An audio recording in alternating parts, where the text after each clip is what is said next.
Welcome, Giants fan, to another episode of the New York Giants Eye Test, where I sit here and discuss what we are actually seeing as opposed to what we're actually hearing. And we kind of have a discussion, a conversation, if you will, about things in a raw and uncut fashion. So this channel isn't really for the faint at heart. This channel is for the raw and uncut diehard Giants fans who don't mind looking through the lens of truth.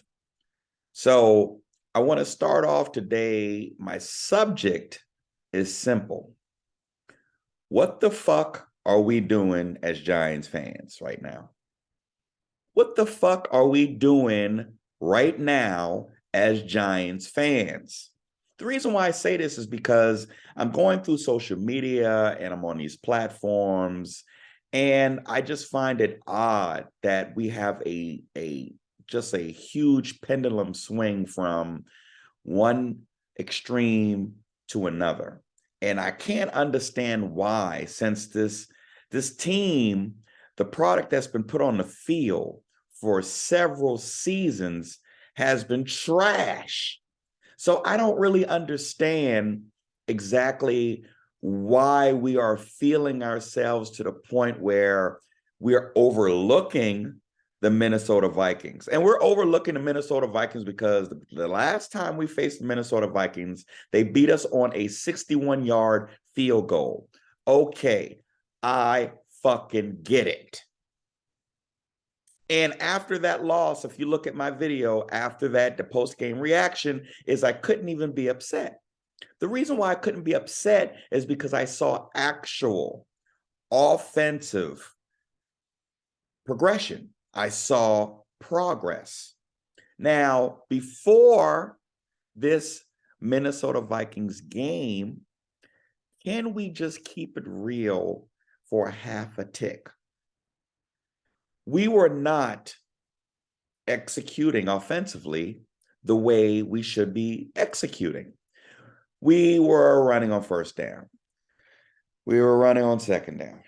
We were throwing on third and long. We were throwing, say third and long was through 3rd and 7 yards. We were throwing through 3rd and 5. We were throwing a 5-yard route and hoping that our wide receiver can pick up to 2 or 3 yards to make the first down. That's just facts. That's just what we did. When we were winning at the first half of the season and just Barkley was the workhorse and he was just dominating. Well, that was not a recipe for long-term success. That was using what we had at the time and taking advantage of what we had at the time. And truthfully, if you're not going to stop it, then we're going to go back to it constantly, over and over and over until you stop it. So I get it. But teams started looking and saying to themselves, we just need to just load the box. The offensive line isn't that good. So let's just load the box. Let's just bring all defensive players within 5 to 7 yards of the line of scrimmage. And let's force Daniel Jones in this passing game to beat us. Because as a defensive player, as a defensive opponent, as a defensive coordinator on the other side, looking at our squad, we were not passing the ball on early downs. So we were relying on the run game. And we were relying on the run game, rightfully so, because you have a great talent in Saquon Barkley, and he was running the rock, and it was working until it wasn't. And when teams began to notice that there is a weakness on this team, and it's not just that we have practice squad players and we don't have top tier talent. It wasn't just that. It was that we could figure this out because they're virtually one-dimensional. We, as New York Giants, our offense was virtually one-dimensional. And so teams started to notice this and said, we're just going to sell out for the run. We're just going to make them beat us. And we didn't. Because once they started selling out for the run and we were ineffective in the run game, we couldn't win. It's because you need to be balanced. And sometimes you could use the run to open up the pass, but you can also use the pass to open up the run.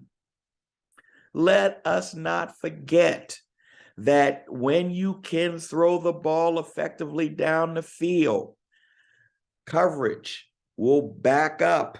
They will cheat back. They will cheat back. Linebackers on that second level of defense will cheat backwards, just a hair, just in case you're trying to do some deep routes. It's just the way the game is. It's a chess. It's all about playing chess. So if you run the ball effectively, then I'm going to try to cheat upwards. I'm going to try to stop the run. If you are a long vertical passing game type of offense, then I'm going to have to cheat backwards just a little bit. I'm going to have to keep my eye on the quarterback. I need to see what he's doing. This is just a chess game. And we had not adjusted until we played Minnesota. And when we played Minnesota, we were able to move the ball effectively. But back to what the fuck are we doing as New York Giants fans? What gives us the right to overlook Minnesota with Justin Jefferson? You have a problem with Kirk Cousins? Kirk Cousins is slinging the ball. Did you watch the last Minnesota game? Yes. Kirk Cousins is slinging the ball. You got Kirk Cousins. You got Justin Jefferson. You have playmakers on this team. Why the fuck are we favored? We're playing in Minnesota. And we keep saying all year long that we are getting an amazing amount of production out of the players that we have, because the players that we have are not necessarily up to par with a lot of other teams' talents. This is the truth. We have squeezed an extraordinarily amount of juice out of a little bit. So hats off to the coaching staff, Dayball, Kafka, Wink Martindale. You've done an excellent job. I'll get to Kafka in a minute, but you've done a good job at utilizing what you have. And then we get back to the post-game conference with Dayball when he said, I trust my offense. I trust them. I trust the players, the offensive line, this, that, and the other. Now, what else is this head coach supposed to say? He knows that the media will tear his ass apart if he says anything. If Daboll was to give them just the slightest crease or crevice to get in, they're going to try to crucify the man. But with what he said in that conference did not line up with the way we played the game. We were not passing the ball. We were still running the ball. We were still running on first down with Barkley, running on second down with Barkley, trying to throw on third and long.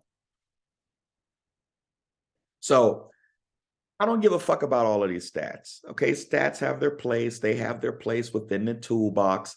It is a necessary source of analyzing and self-scouting, and this is true. But this channel mainly focuses on how things look. What are we seeing?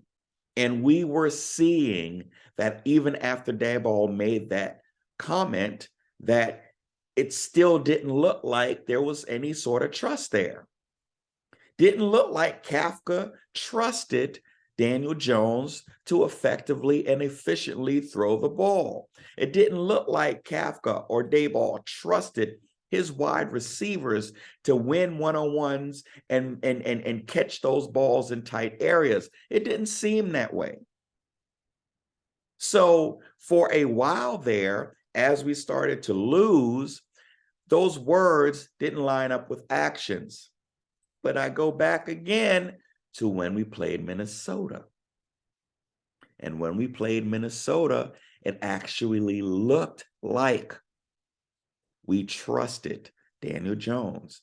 We began to trust Daniel Jones. We began to trust our wide receivers. We began to trust our offensive line. We began to attempt to take the ball and throw the ball on early downs.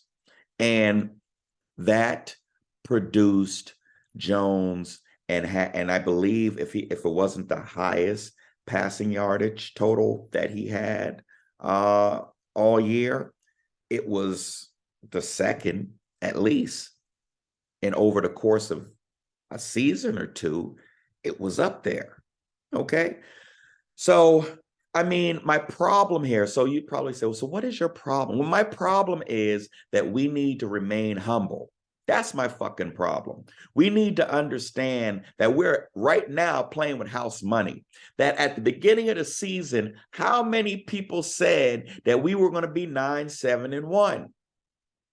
When we started seeing that Kenny Golladay was trash, that Sterling Shepard couldn't start, that Darius Slayton was buried on a depth chart, how many motherfuckers out there in Giants Nation said that we were going to be 9-7-1 and we were going to make the playoffs?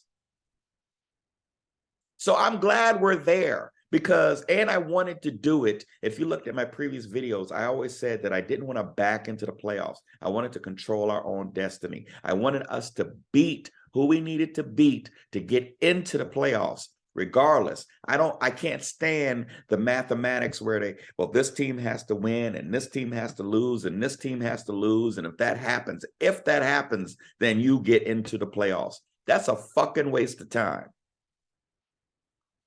But now we are in the playoffs and we're playing the Minnesota Vikings, in Minnesota. And they are a formidable opponent in Minnesota. And they're going to try to snatch our hearts straight out of our chest right off the bat.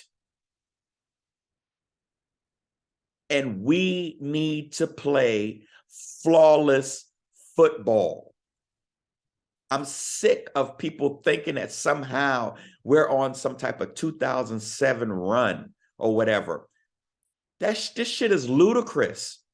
We are in the playoffs. We did enough to get to the playoffs. I believe that we did what we needed to do to get in the playoffs. I believe we deserve to be in the playoffs. But to think that we can sit here and overlook a team like the Minnesota Vikings, this Giants fan base is fucked up. And I still haven't figured out what gives us the right to think that we're so much better than other teams. When did this happen?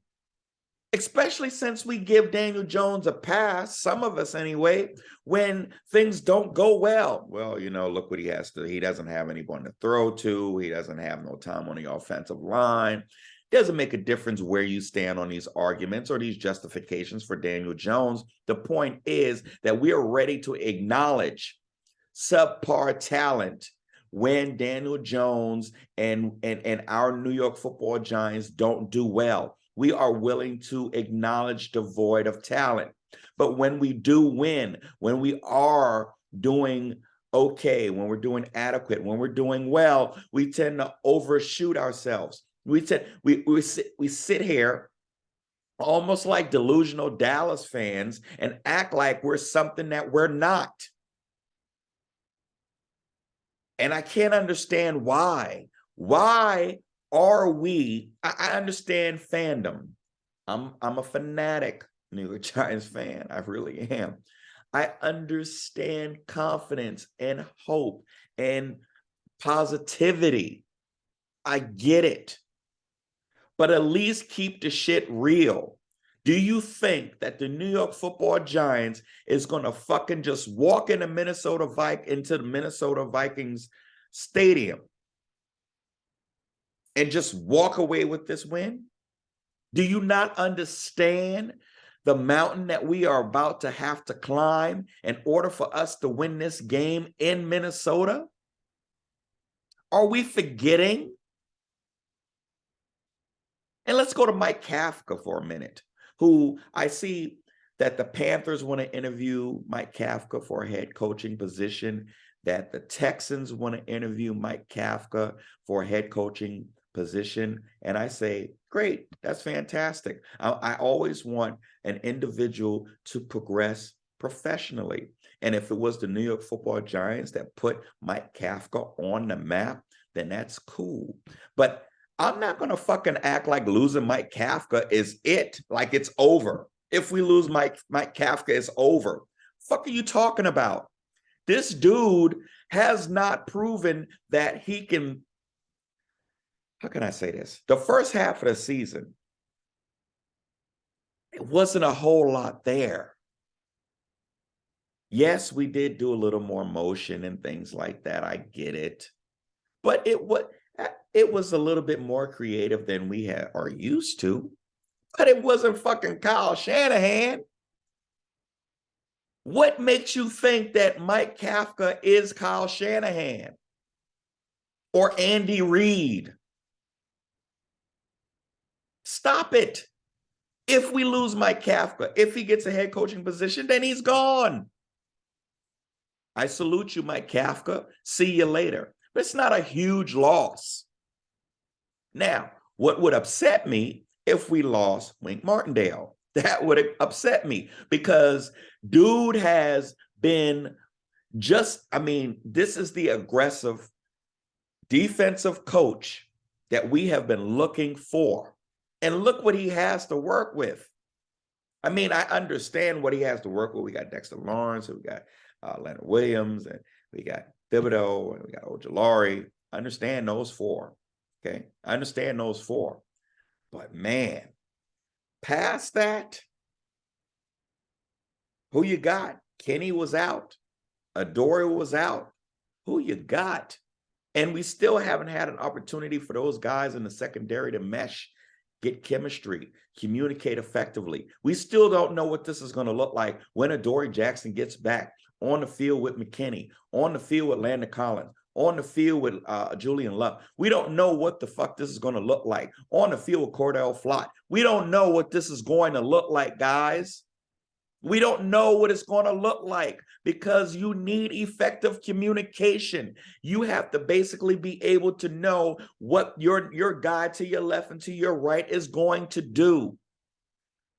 They have not been playing together as a unit. Come on, guys. You keep saying, yeah.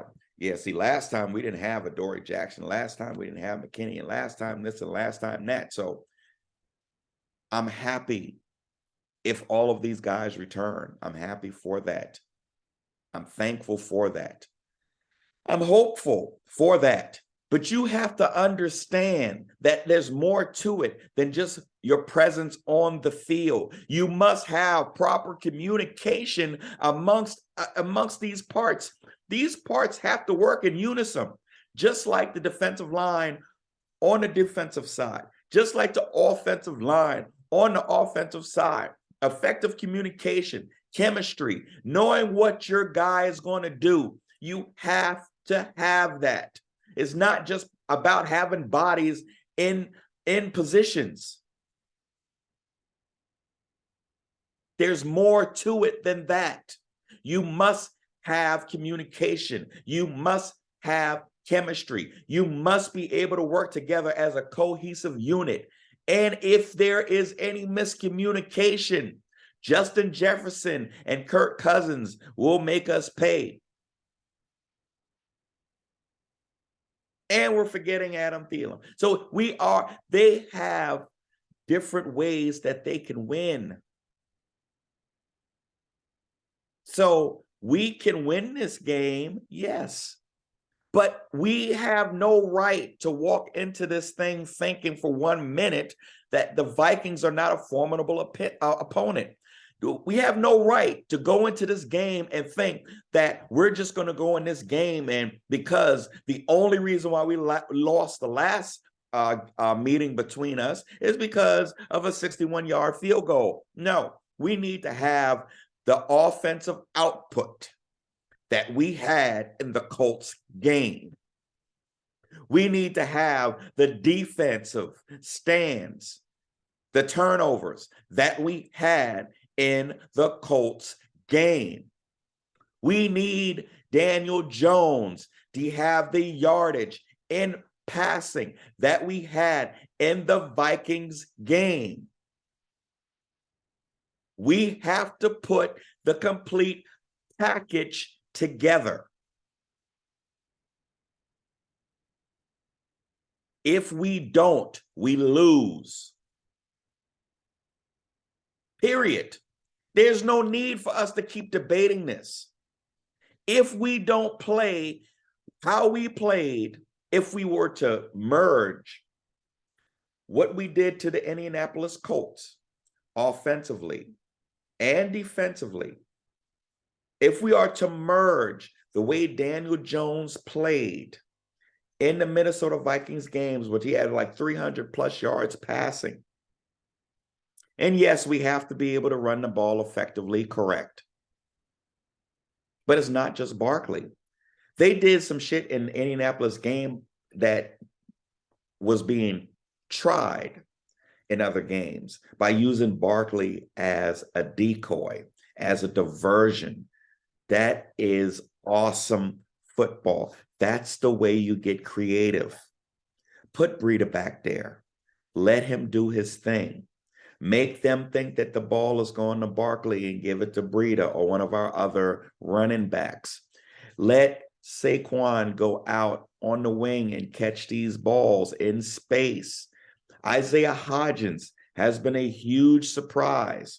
He reminds me of Hickson. I don't know if you guys remember Dominic Hickson, but he reminds me of Dominic Hickson. But remember, Dominic Hickson was not a wide receiver number one. He was not a wide receiver number one. We still don't have a wide receiver number one. You have Isaiah Hodgins come in. He comes through sometimes. You have Richie James. Richie James comes through sometimes. You have Darius Slayton. Darius Slayton comes through sometimes. You put these guys together. They are doing much better as a wide receiver core. They are doing, again, much better. But it's not over.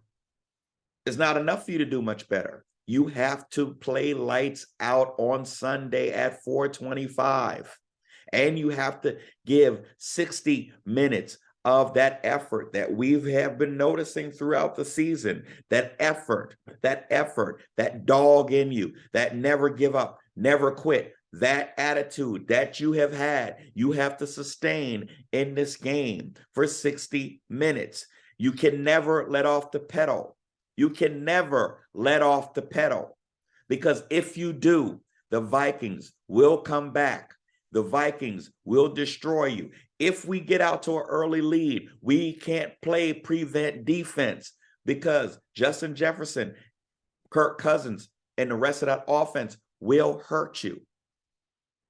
I hear all of these things about how we're so much better than them. Where at? How? I don't understand. But their offensive line is suspect. Shit, our offensive line is suspect. Evan Neal did not have a good game in the Colts game. Let's just keep it real. Now, with that being said, I'm not worried about Evan Neal. Okay? I'm not worried. I'm a huge college football fan.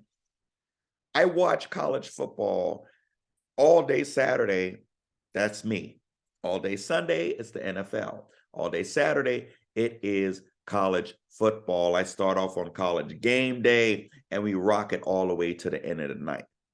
Huge. I've watched Evan Neal play. I'm not concerned about him. He's going through growing pains. Same thing I said about Andrew Thomas. When folks were concerned, Andrew Thomas is another Eric Flowers. You remember that shit? No, he's not.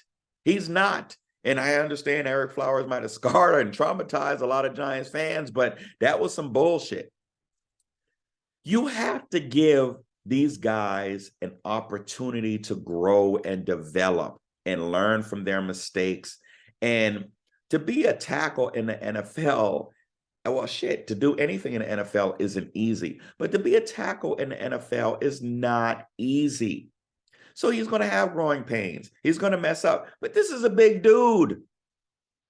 And he is going to work it out. And he did well for Alabama. He will do well for us. There's no need to try to second guess this guy. But we need to understand that our offensive line is sort of suspect. Did we protect okay in the Colts game? We really, really, really did. Despite Evan Neal having his struggles, we really, really, really did okay. But I said, okay. I never know. I never know. Is Daniel Jones able to step up and manipulate the pocket and do his thing? Yes, he is. He is. And I'm going to say this about Daniel Jones. I'm not giving Daniel Jones $40 million a year to be our quarterback. I don't give a fuck. Like I hear people in these chats and stuff, pay the man and no, hell no. But I will pay him a decent contract because I believe that there may be something there from what I've seen since the Minnesota Vikings game. Like people have been calling him Danny Dimes for I don't know how long. I never bought into that shit. The proof is in the pudding. That's why this is the New York Giants eye test, because I believe what I see. There have been many times when Daniel Jones threw balls and we didn't know what the fuck he was doing and who he was throwing it to.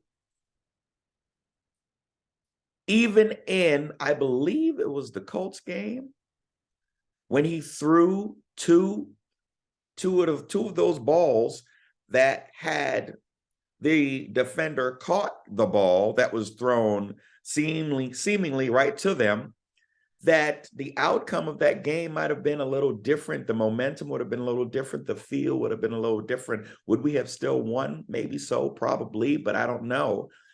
I don't know, but I'm saying that perhaps if those plays were made by those defensive players, that the outcome and the reflection of that game might have looked a little differently. So he did it twice. Now he balled out. Same thing in Minnesota. He balled out, but we cannot forget that those things actually happen. So I'm not giving him $40 million a year. I don't give a fuck. He can leave. He can go. Somebody else can pay him. Who do we get to replace him? I don't know. Okay, Joe Shane will have to figure that shit out. But to give this kid $40 million a year right now, for what I've seen, not taking in consideration just this season, but a more complete body of work.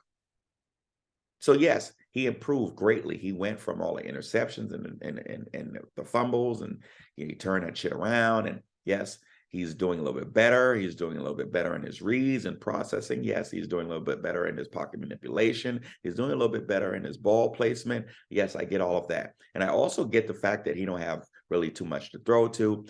He was having problems with the offensive line. I get that. I get all of that. I get it. I understand. And that's why I say, I think we should keep him. I think we should bring him back so we can focus in on building a team around Daniel Jones, and then we can reevaluate.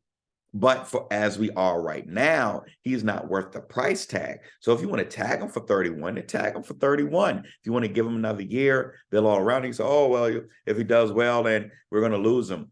Then we lose him. I mean, it's crazy to offer that type of money to Daniel Jones right now. I think a lot of times our fan base suffers from recency bias, which goes back to how I started out. Giants fans, what the fuck are we doing? What are we doing? Last year, we didn't even know whether we wanted Daniel Jones back. There were some that actually said that if Daniel Jones doesn't do what he needs to do, that they were going to pull this man and put Tyrod Taylor in. Now we go from that, again, the swing of the pendulum. We go from that to this, where you want to pay this man $40 million. No. I give him 20, 25, 27. I saw someplace that the market value is like 31. Might top off at 30, to be honest with you. I might. But it's not my money, right? It's not my money. It's not any of our monies, but this is part of our debate, right? I might do it. But I'm not pressed. I'm not, trust me, I'm not a Daniel Jones hater, as people like to say, because people like to say that if you criticize or you're not fully on board with giving him a $160 million contract, that's $40 million for 4 years or 5 years, $200 million. If you're not fully on board with that, then you're not a real fan and you're a Daniel Jones hater and you don't want the team to flourish and you don't want the team to, man, fuck all of that. I'm a second generation Giants fan and I'm 51 years old. So that means everything I've known has been about this squad right here. But we tend to question other people's fandom if we disagree with them. And this is where we are as a society, isn't it? Like, we can't agree to disagree. And that's what I've always said in these chats when they were even suggesting that amount of money. I said, well, we just have to agree to disagree.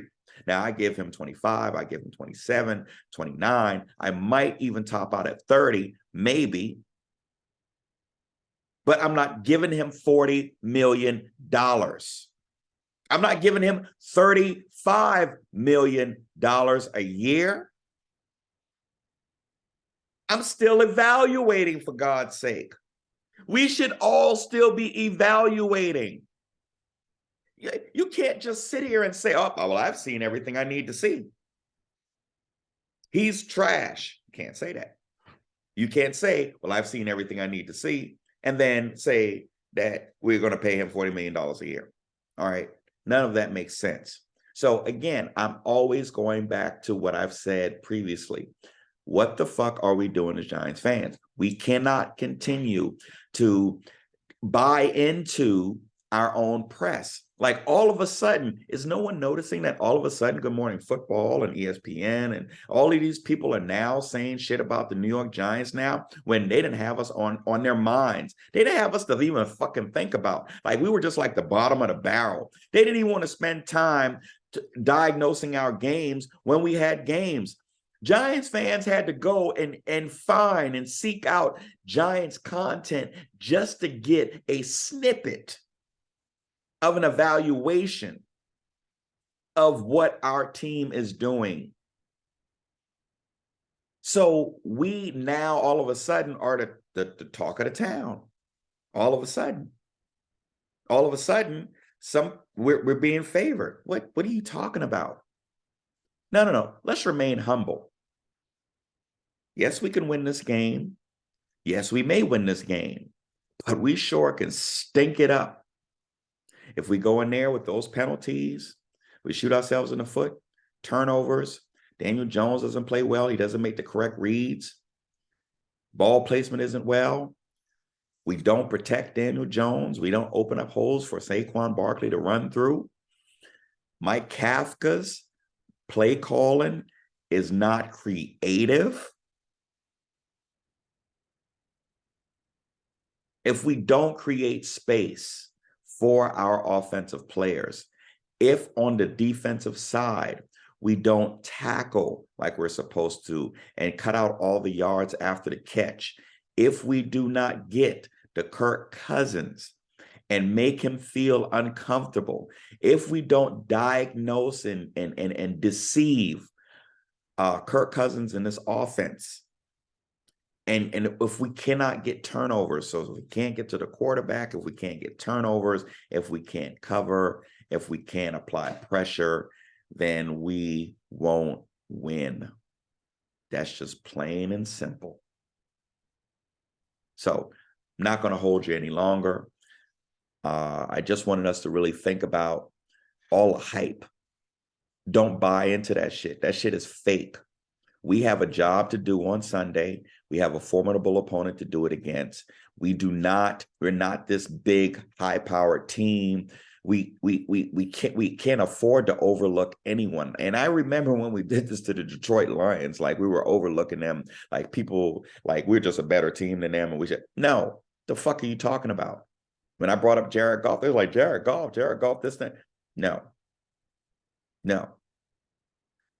So we can win, but we have to do those things, the little things, correctly. And so with that being said, thank you for tuning in. And as they always say, like, subscribe, just I will always have real commentary for you. I don't even post edit. I just dive right in and I just cover what I want to cover, and then I'm out. All right. And so like and subscribe, and I'll catch you on the next one. Peace.